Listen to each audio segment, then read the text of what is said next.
That's number one. You kind of reset. Painful, tender to the touch. May also Same shoulder length, and the other. Well, hello, welcome back. Another episode of Real Health with Brandi and Amir. I am Dr. Amir Rashidian, a chiropractor, and Brandi is not a chiropractor. The one and only. You are a chiropractor. You just don't know how to use your hands as a chiropractor. That's true. Maybe I could get my honorary one day. Above the spine, you're 100% chiropractor. I mean, just you know as much as anybody. Honorary chiropractor. I think one day you'll get your degree. Ooh, that would be fun. Yes, and one day somebody's going to give you an honorary doctorate for all that you know. You'll see. She knows a lot. If you've been watching the podcast, you know she knows a lot. But anyways, she's not just the looks. She's got the brain. And so Real Health Podcast is where we review the latest news regarding healthcare, and we summarize it for you, and we tell you our perspective on it, which I'm not saying we're always right.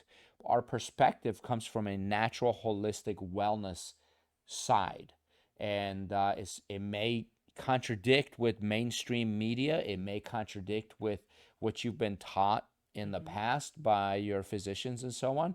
Listen, don't accept what we say. Do your own research. But you should be exposed to both sides of everything. Absolutely. And so we are not ashamed of what we believe, and we will express that freely to you because, one, we have freedom of speech, and two, you have freedom to listen to whoever you want, and then do your own research. So in Real Health, the reason we do this is so that you are aware of what's going on, what the research is, what the media is telling you, what's happening, what the latest discoveries are, what the trends are, whether they're safe, not safe. And then we want you to use that information for your benefit, to become healthier, to feel better, to get stronger, to live longer, to feel younger. I want you to feel younger than your age, everybody. Yeah, no matter how old you are. Well, if you're 7, I don't want you to feel younger, but you know. No need. I told all 3 of my kids, I said, when you turn 2, discipline begins. Do what you want now. That's right. Wait till you're 2 years old. And I don't think they heard me. No. Apparently kids don't listen to the big long lectures that parents give them. Yeah, we're listening to a really fun book right now. Yeah. Well, I got the book. I'm listening to the little videos first. Really good stuff. He said he sat his 3 kids down when they were all grown up, like 30, 28, 25 years old. And he said, so I didn't lecture you a lot, did I? They're like, yeah, you did. I didn't give those big, long parent speeches, right? He goes, yes, you did. And he goes, well, there must have been some good information in that, right? And all 3 said, we don't remember a thing about what you said. We just remember you lectured a lot. Yeah, I'm definitely a lecturer. I have a box that I know when certain things happen, that box comes out, I jump right on it, and I don't get off for a little while. Yeah. So, and you can see their eyes glaze over, but you know what? I still keep talking because I'm certain I'm going to talk right past that glaze and something's going to get in there. It doesn't. Nope. It does not. So, this phrase is the best phrase when it comes to parenting. More is caught than taught. That's really good. Let them catch you doing the right thing. That's true. You can't teach them everything, but you can show them a whole lot. Now, somebody on here is going to be like, what book are you reading? What is that? Because we have our oldest just turned 14. And a couple days ago. Wow. So pray for us. Yes, we'll need it. But it's called Feeding the Mouth That Bites You. Yeah, Feeding the Mouth That Bites You. So that's the book that we're diving into personally. We haven't read it yet, so we're not endorsing it. So don't be like, oh, you guys told me to read this. Well, I think you should read it. I just don't know whether or not you'll like it or what you should. Yeah. But that's what we're reading right now. Full disclosure, we have not read it yet. We've watched some videos. Plan to read it. Precursor. I have it in I'm actually starting it today. Oh, you received it? Oh, yeah. Oh, okay. You downloaded it. Audible's instant. Oh, you're going to listen to it. Yeah. Got it. I understand. When Brandi says read, she means she's going to listen to the book. Yes. Got it. I'm a little more literal. Yes. We're 4 minutes in. You want to get into some articles? Let's do it. Let's do it. All right. I'm still upset the kids might need braces. But okay. Is that part of parenting? Am I a bad dad if I delay the braces? I already told the 3 kids, I said only 2 of you are going to college. Pick which 2. I don't know if they've decided yet. No, they have to decide. They can toss a coin or whatever. Well, why don't we talk a little bit about weight loss surgery? Oh, this was gosh. interesting. Why weight loss surgery is one of the most effective ways to lower blood pressure. Now, can I reread that for you? Why weight loss surgery is one of the most effective ways to lower blood pressure. Can I tell you guys, I'm right off the bat, surgery is never a way to is not a good methodology. When you read the headline, I want you to ask the question, compared to what? Right. You're telling me if I get fit, exercise, improve my cardiovascular health, my musculoskeletal health, my neurologic health, my digestive health, I improve all these systems in my body through proper nutrition and exercise, good lifestyle habits, that's not as good as surgery. And actually, that's not what they're saying. They're going to tell you in a minute what they compared it to. Right. So here it goes. These are the headlines that we're up against, guys. So this is why we do this. Yeah, is for these headlines right most here. Most people just read the headline and then they go, do you know, so Oprah joined Weight Watchers. Mm-hmm. This is news. Joined Weight Watchers. I forget when it was. And this Weight Watchers stock went up by quite a bit. And Oprah came out, the whole organization came out and said personal accountability is not effective for weight loss. It has nothing to do with personal accountability. You should take this drug, which is the variation of Ozempic, Wegovy, Mounjaro, all of those. We've reported on those drugs before. And so they started promoting that. Now, there was an article a couple of days ago, and I'm not going to report on that article, but they're bringing those drugs to high-end gyms now. So there's like an in-the-gym clinic being built in high-end gyms. I don't know, our gym's obviously not high-end because we don't have a doctor in there. We do have massage beds. Well, I mean, you're in there. Like water beds. I'm high-end. Well, you're in the gym. I'm not saying they have a spot for you. We'll talk about that later. But yeah, but I don't prescribe and I don't inject people. But anyway, so these quote unquote clinics are popping up in gyms now, giving this drug. But anyways, recently apparently Oprah left Weight Watchers. Like this is news within the last week. And the minute she announced her departure from Weight Watchers, their stock dropped. Well, of course. Of course. So I wonder if she started to have some of the side effects we talked about when it came to the medication. I mean, that's very possible. Literally, if you go to Harvard, I think it's Harvard Medical School has the list of side effects for Ozempic and all those that class of drugs. Yes. And it says, it doesn't say this will cause vomiting, blah. It goes, vomiting can be managed. The vomiting that will result from this drug can be managed by doing this. The diarrhea from this drug can be managed by doing this. They're almost basically saying you're guaranteed to have this. You are going to have these things. And the list is endless and it's terrible and some of it is tragic, but people are putting up with it.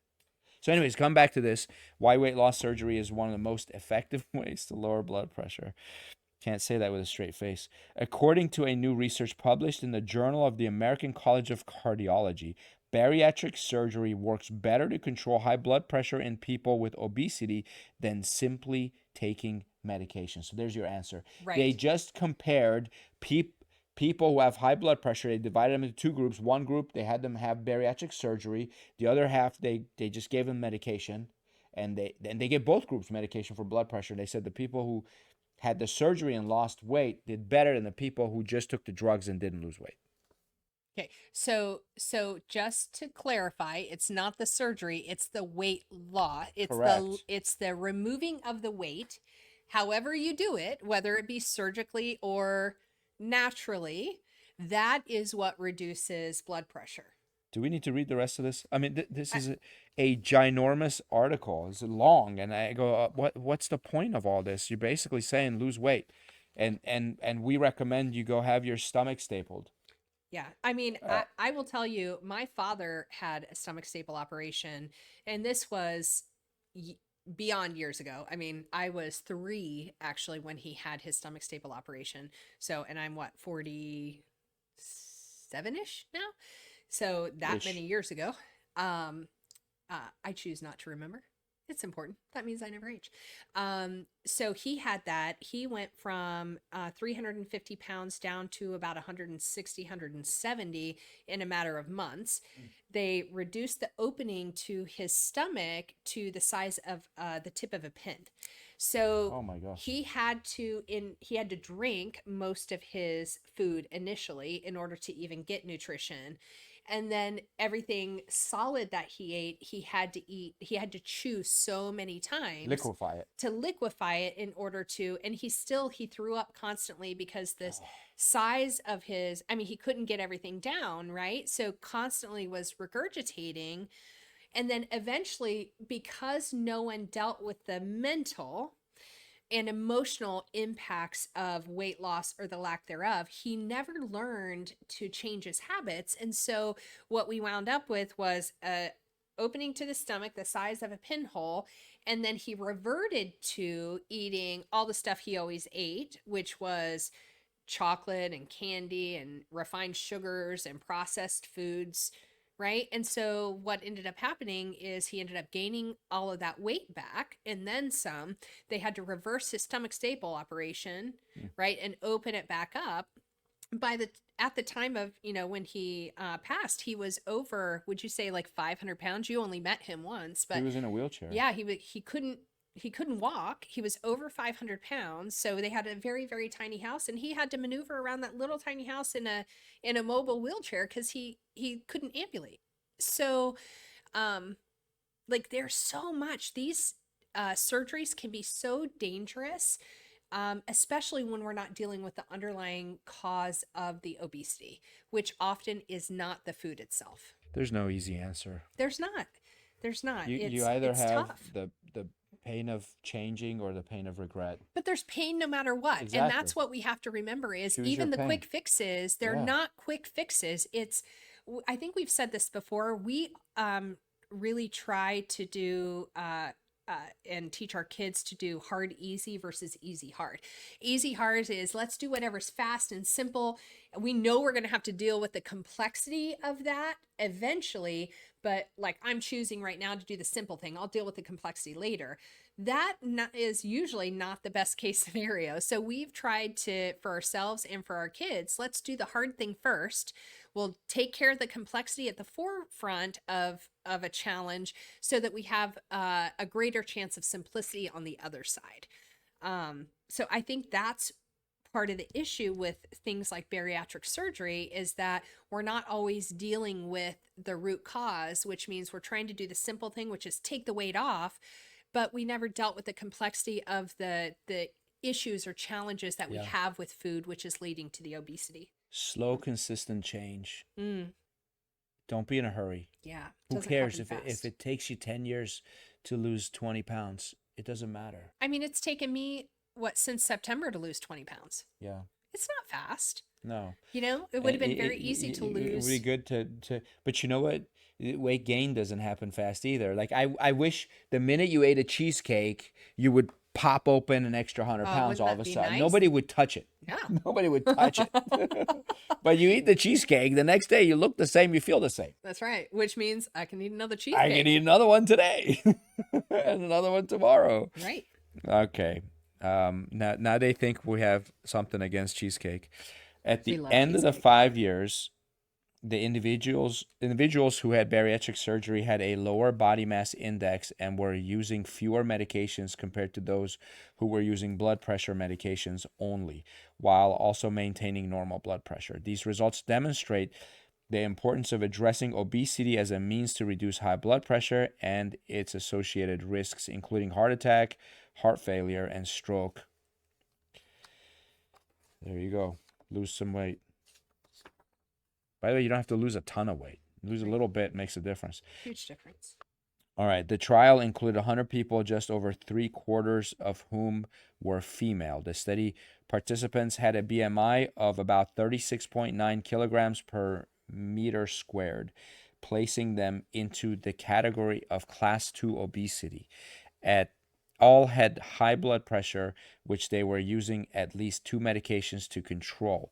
Each person was randomly assigned to either receive Roxanne Y gastric bypass with blood pressure medication or blood pressure medication alone. The study's stated goal was to reduce the participants' medication by a minimum of 30% while also keeping blood pressure below a threshold of 140 over 90 millimeters mercury. After 5 years, those who received surgery had a BMI of 28.01, while those who were on medication alone had a BMI of 36.4. So theirs went down by a tiny bit also, but the other one went a lot.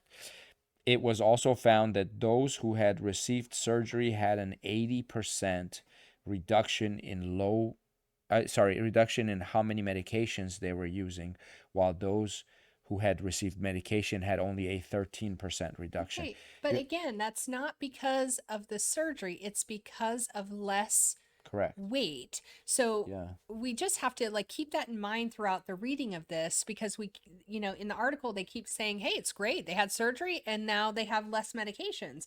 Right. If they had done it naturally, they could have also had less medications. Right. So the researchers further found that 46.9% of those who had undergone surgery had complete remission of their high blood pressure and no longer required any medication to keep their blood pressure under control. Only 2.4% of those in the medication only group went into remission. So, something we can conclude from this is going on blood pressure medication means you are staying on it for the rest of your life. That's a great conclusion. That's what it says. It is what it says. 2% of them won't, will stop the medication. I wonder what those 2% did. But it's showing not only the effectiveness of weight loss, right? It's also telling you that the meds are permanent. Mm-hmm. They're not going to permanently improve you. Those who lost weight also had improved insulin resistance. Sodium reabsorption also improved. Of course. With weight loss. I'm not going to go into a lot of the details of this. They talked about other ways to reduce your blood pressure. Bottom line is exercise. They even say it in the article, that is critical to your heart health and to reducing your blood pressure and weight naturally. So movement is life. You'll hear us say it all the time. In so many things can be helped by just moving. Even cozy cardio. Doing it now. Next, this is from U.S. News. By the way, that article was from Healthline. This is U.S. News, and the title says, Telehealth as safe as clinics for abortion pills, study finds. Telehealth. What in the world is telehealth? Telehealth is now the opportunity to sit at home and have a virtual conversation with your doctor. Why do they call it telemedicine or telehealth care? Right. It's not tele. Is it you're only healthy on a telephone? It's telehealth. Okay, never mind. Moving on. Women who received abortion pills through the mail following a video visit with a doctor fared just as well as women who visited a clinic. Researchers report February 15 in the journal Natural Medicine. Why is abortion pill part of natural medicine? How does that fit in natural medicine? How did that, those two words are oxymoron too. Natural medicine. Right. The one thing that's like dry water. The one thing that I struggle with this is that there were no serious adverse events with the medication. So let's just say that they may not have had an effect they were not expecting from that pill. But what we're not talking about is the mental and emotional effects that abortion has on a woman, whether or not the circumstances are. Anytime you have a pregnancy, and this is my belief, that the natural way that the body is supposed to get rid of the baby, so to speak, is to have it through birth.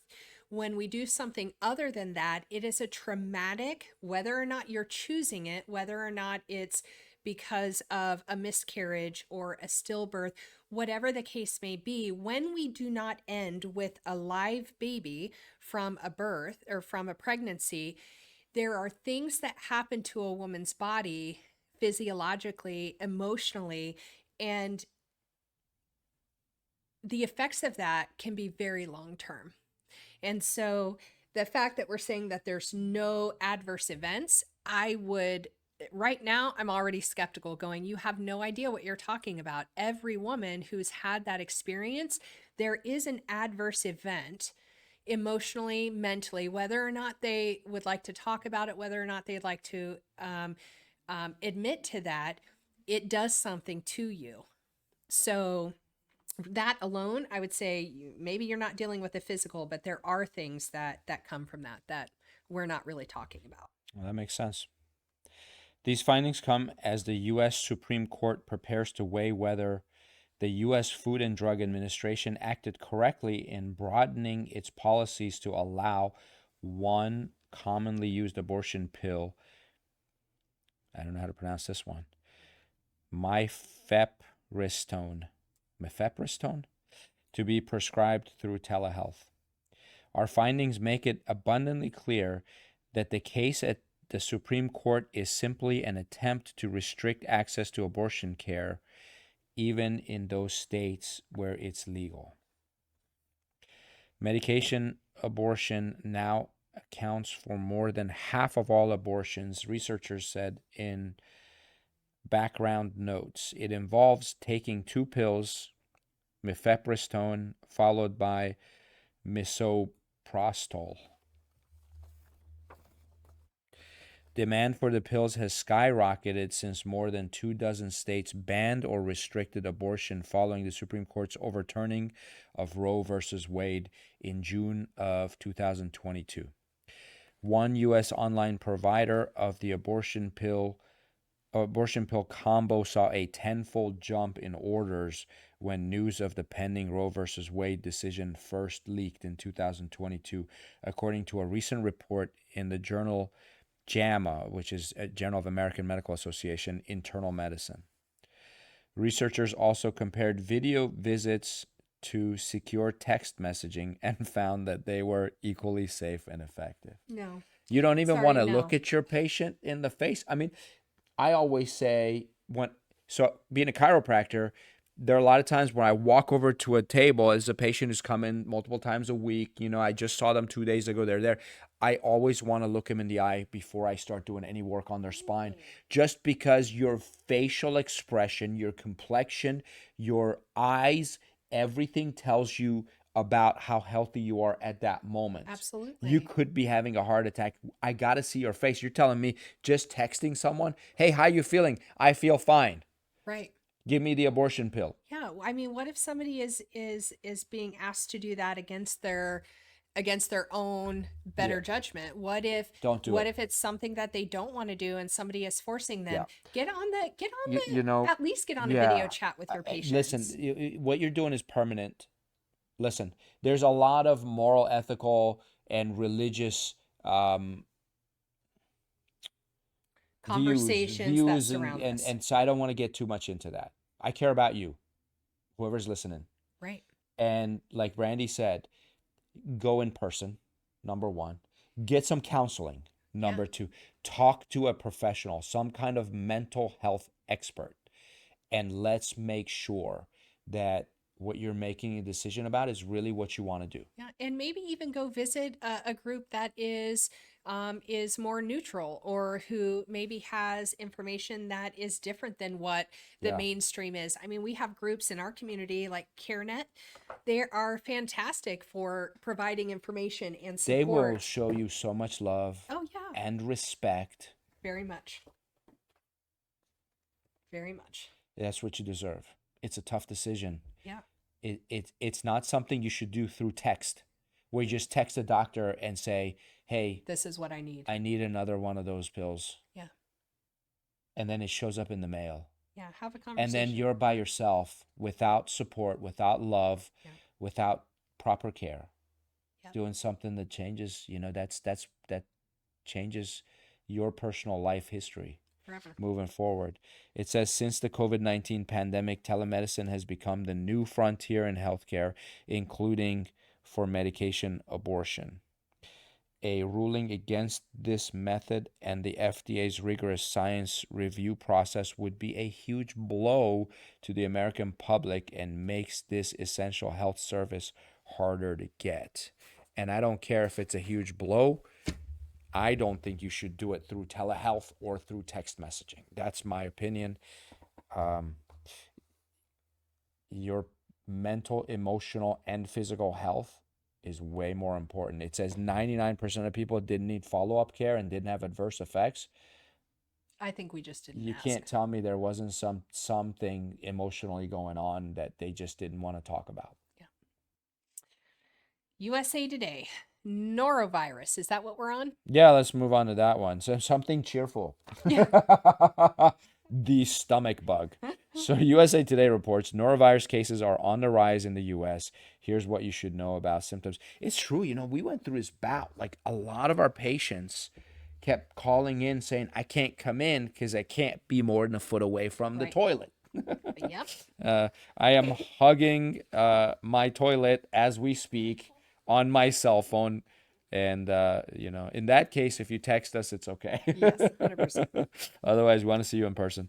So norovirus cases in the U.S., and this happens especially in the Northeast. I guess we're kind of considered Northeast, even though we're south of the Mason-Dixon line here in Maryland.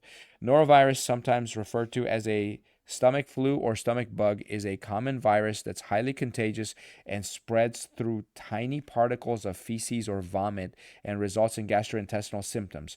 Many different noroviruses can cause illness, according to the CDC. Norovirus is a very contagious virus that causes vomiting and diarrhea. Anyone can get infected and sick with norovirus.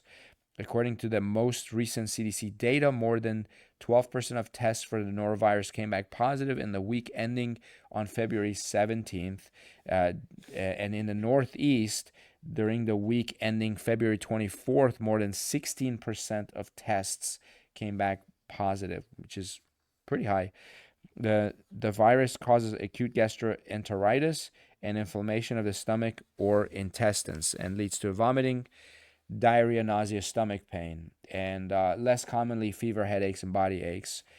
The symptoms typically start 12 to 48 hours after being exposed to the virus, and most people will get better within 1 to 3 days.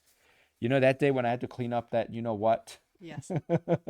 From one of our kids? Yep. I didn't get it, thankfully. Yeah, it's pretty impressive. Yeah, that was a mess. Yeah. Use your imagination. Thank you for your service. Hope you're not. You're welcome.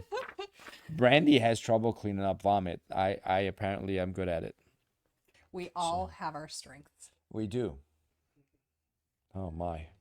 Reminds me of all the times we have to do that. If you have kids, you know what I'm talking about. But anyways, it's good for them. Someone can become sick with the virus if they accidentally get tiny particles of feces or vomit in their mouth from someone infected with the virus. And it only takes a few particles to make someone sick. Yep. So be careful. Just clean. If someone's got the stomach bug, just clean. Yeah. Wash your hands. Yeah. Use gloves. Additionally, food that is grown with contaminated water could also lead to the spread of the norovirus. And basically, like if there's like some kind of a septic tank leak or something, yep, and then food grows, makes me think our septic thing is right next to all those raspberry bushes. If it ever leaks and we eat those raspberries, we could get sick. That's why every year I'm going to have you test the raspberries first before I eat them. Sounds good. I'll take one for the team. I'll clean up after you. Well, I know some natural things to help me stay away from that. I'll share those with you here in a few. There you go. But wash your hands, disinfect surfaces, do laundry in hot water if someone has it in the house. Yeah. And one thing also, a couple of natural things you can keep in mind for anything intestinal. These are natural remedies. You can find this anywhere. Ginger root. Ginger root is an amazing. You can get it at any grocery store. Yep. Peel it cut it into a little piece, chew it, swallow it. Yeah, for kids, if you want, once you peel it, you can also shred it and put it into like a natural ginger ale, Yeah. applesauce, something like that to Just get it into remember, their a system. ginger ale does not have ginger in it. Correct. But there are some natural ginger ales that are actually made with fresh ginger root. So those are often ones I'll get, and I'll put the grated up ginger into that, and it can be very helpful. Oregano. Oregano is good. There's also an essential oil blend I really love, which is called Digize. Digize is a number of herbs that they've, gotten the essential oils from and have combined that into a special blend. And it has things like chamomile, ginger, fennel, all of these things that are It has super. oregano too, right? I think it does. Oil of oregano, not the oregano leaves. Yeah, but it actually is very soothing to the digestive tract. It actually disinfects the digestive tract as well. And so those are things that you can do as soon as you feel something coming on, or if you have a little bit of constipation, diarrhea, or upset stomach, nausea. Those are things that you can begin taking right away that could definitely help sidestep that. So that's one of the reasons why they serve ginger with sushi, is if you run the risk of having a bad piece of fish, you're already eating something at the same time, which is going to disinfect that and help keep you safe from that bacteria. I wonder if they made that thing up about how it cleanses your palate so you can taste the sushi better. I never bought that. I never thought that was Yeah, the case. I think it's really disinfectant. I think it's because ginger will disinfect your intestinal tract so you don't get sick, because the restaurant owners don't want you sick, because that's not good for business. bad publicity. Do you want to do one more, or are we done? Well, it's up to you. This is from The Guardian. If we need to discuss it more, I think we can push some of it into the next podcast. But just so you know, this is from The Guardian. It says global cancer cases to rise by more than 75% by 2050, World Health Organization predicts. They say lower income countries will record the biggest proportional increase in cancer. Latest figures from the WHO's cancer arm, the International Agency for Research on Cancer, makes plain the growing burden of cancer, rising from 14.1 million new cases and 8.2 million deaths worldwide in 2012 to 20 million new cases and 9.7 million deaths a decade later. The IARC predicts there will be more than 35 million new cancer cases by 2050, an increase of 77% from 2022 levels, and that deaths will have nearly doubled since 2012 to more than 18 million. Now, I didn't see this in the article, but I read this article a few days ago, so maybe I forgot. But it doesn't take into account that do you think our population will double in the next 25 years? Right. So if because population for the longest time we were stuck at 6 billion people, and it literally seemed like over the past 20 years we jumped from 6 billion to 8 billion. Now there's 8 billion people on the planet. Right. That's a huge increase. Yeah.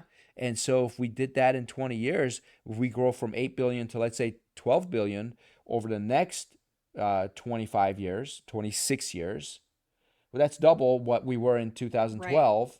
And maybe that's the only reason why cancer rates are increasing. Well, I'm surprised to see such an exponential rise, because I think to myself, okay, I know that a lot of that they're saying is from, less developed countries. However, I'm like, okay, smoking has decreased exponentially, right? I mean, we do not have as many smokers. So why is that such a huge contributing factor to the rise? It says it has. It says, did you say has increased or has not? It says the IARC said tobacco use, alcohol consumption, and obesity were key factors behind the increasing incidence of cancer, as well as population aging and growth. So I wonder. But the tobacco surprises me, because we have less people smoking today. But that's in America. Are they talking? Because they're talking about lower income countries.